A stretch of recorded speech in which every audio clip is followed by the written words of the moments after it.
रेणुका घर से बाहर आकर रोने लगती है। रेणुका आज बिल्कुल अकेली हो गई थी। कुछ देर घर के बाहर खड़ी होकर रोती रहती है, पर कोई उसे घर वापस बुलाने नहीं आती है।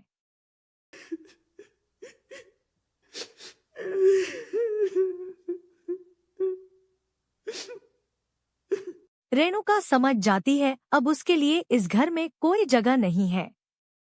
शाम का वक्त हो चुका था। रेणुका घर छोड़कर जाने लगती है। किस्मत जहां ले जाए।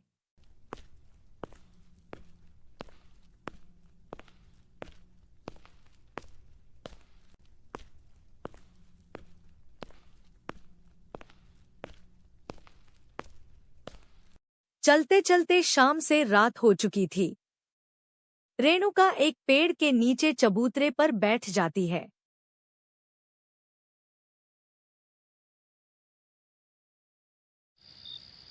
गांव बिल्कुल सुनसान लग रहा था।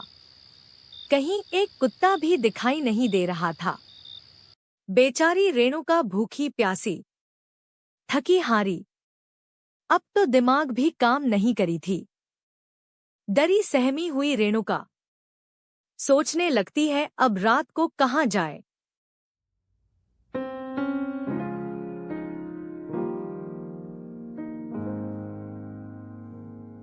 तभी वहां गांव के दो व्यक्ति आ पहुंचते हैं।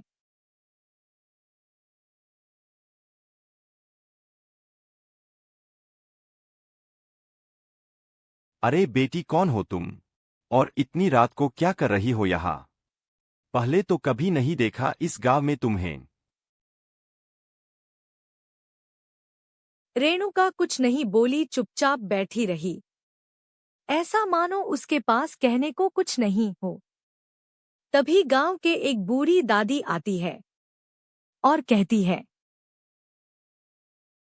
अरे बेटी, कौन हो तुम? और इतनी रात को डोट इस पेड़ के नीचे क्यों बैठी हो?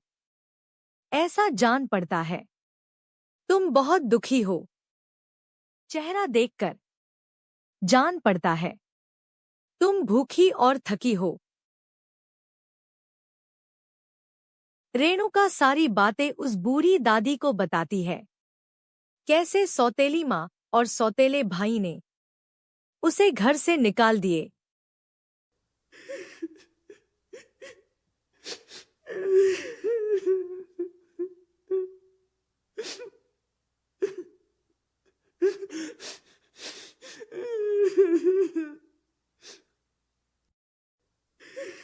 अरे बेटी, रो मत। मैं भी इस दुनिया में बिल्कुल अकेली हूँ। तुम मेरे साथ ही रह लेना। रेणुका बूढ़ी दादी के साथ उसके घर जाने लगती है।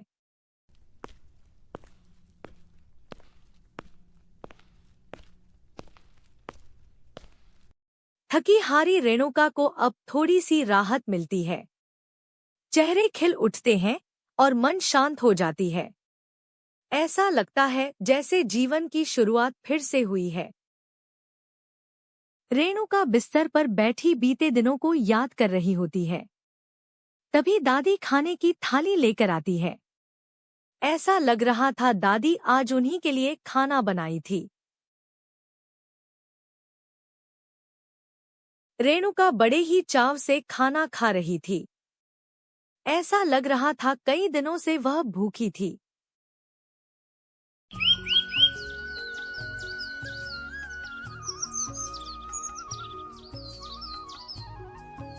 सुबह होती है। दादी आंगन में झाड़ू लगा रही होती है। सूर्य की लाली है चुकी थी।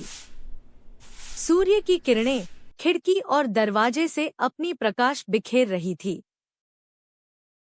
तभी रेणुका की आंखें खुलती है और झट से घर के बाहर आती है और बूढ़ी दादी से बोलती है, दादी, हमें माफ कर दो।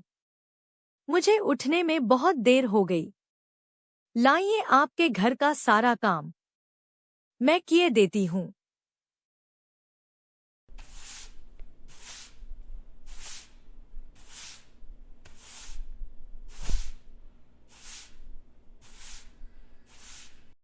दादी रेणुका को ऐसे देख रही थी जैसे कि उसके साथ कोई रिश्ता हो।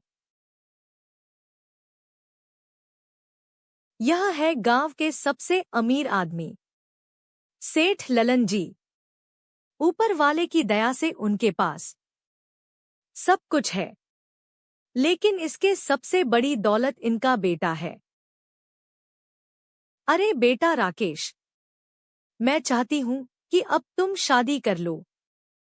सरकारी नौकरी की कोई जरूरत नहीं है। हमारे पास पहले से ही बहुत संपत्ति है।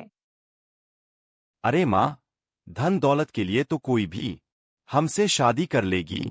मुझे एक ऐसी लड़की चाहिए जो मेरे धन दौलत से नहीं, मुझसे प्यार करें और आप सभी का सेवा करें। राकेश की ऐसी बातें सुनकर माँ बाप को चिंता होने लगती है। आखिर ऐसी लड़की कहाँ मिलेगी?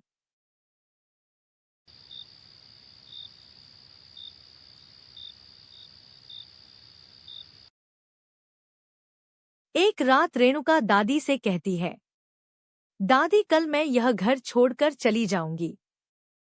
आपके घर में आज 10 दिन हो गई है। इतने दिन मुझे नहीं रुकना चाहिए थी और ना ही आपके ऊपर बोझ बनना चाहती हूँ। दादी रेणुका की बातें सुनकर बहुत दुखी होती है और अपने साथ जो घटना हुई थी उसे याद करने लगती है और कहती है, अरे बेटी, अभी सोने का वक्त हो गया है। अभी तुम आराम करो। कल तुमसे ढेर सारी बातें करनी है। तुमने तो अपने बारे में बात दी, क्या अपनी दादी के बारे में कुछ नहीं जानेगी?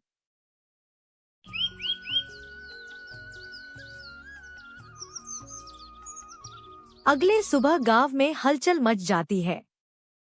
शायद गांव में कोई घटना हुआ था। गांव के लोग देखने के लिए जा रहे थे। दादी झाड़ू लगा रही थी। तभी गांव के एक महिला दादी को बताती है, अरे माँ जी, सेठ जी का बेटा राकेश है ना? सुनने में आया है अब वह बचने वाले नहीं है। कल शाम को खेत घूमने गए थे। एक जहरीले सांप ने काट लिया। बड़े बड़े डॉक्टर भी देख गए, लेकिन कोई सुधार नहीं हुआ। बेचारे सेठ जी बड़े भले आदमी हैं।